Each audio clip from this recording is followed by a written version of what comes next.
Hello guys! Welcome to my vlog! So for today's video, magkakaroon tayo ng Driving 101 orientation.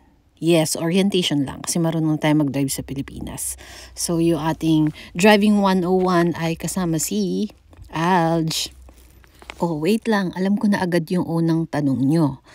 Kung ikaw ba ay license holder, professional or non-professional driver's license holder in the Philippines, pwede ka bang mag-drive dito sa Canada?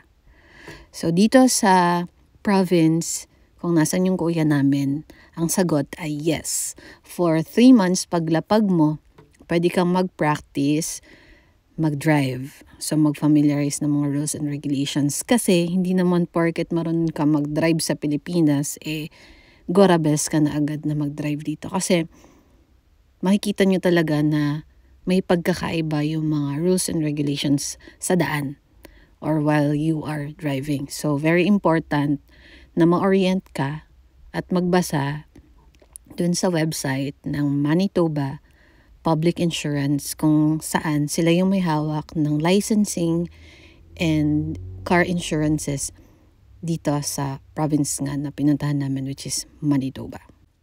At dahil nga si Alj, yung ating tutor or teacher for today's video, mostly mukha niyo yung makikita nyo dito sa video na to. Siya din kasi yung unang lumapag dito sa Canada, so familiar na siya dun sa mga rules and regulations, so dapat kong malaman. At yung ginagamit pala naming sasakyan dito sa Canada ay yung Nissan V8 Titan. Ito lang din kasi yung sasakyan na available na pwede namin hiramin sa kuya namin para gamitin dito sa Canada. So, ang tawag dito sa mga pick-up, so pick-up kasi itong sasakyan na to, open yung likod niya.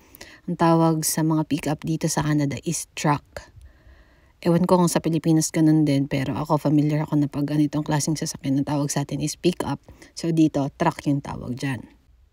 Dito din pala sa Canada, guys, ang gamit na sasakyan ay madalas matic or automatic transmission. Hindi katulad sa Pilipinas na ang gamit natin ay manual, mostly.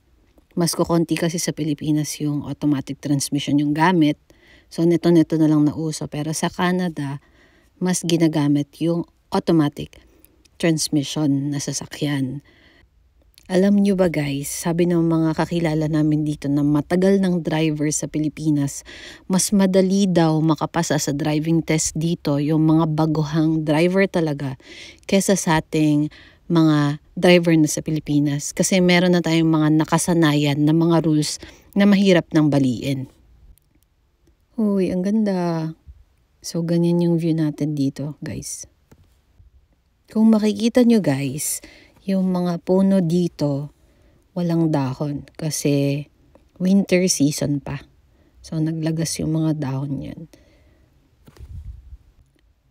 So, ang dami ko ng daldal. So, isa pala sa rules dito, guys, kapag nakita ka ng stop sign, yan, tulad niyang nakikita dyan sa harapan, you have to stop ng 3 seconds. Bibilang ka talaga bago ka mag-proceed.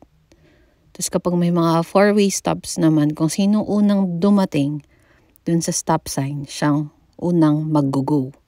Tapos sunod-sunod na lang yun kung sinong next. Tapos isa sa kinakatakutan dito ng mga driver is yung tinatawag na establish.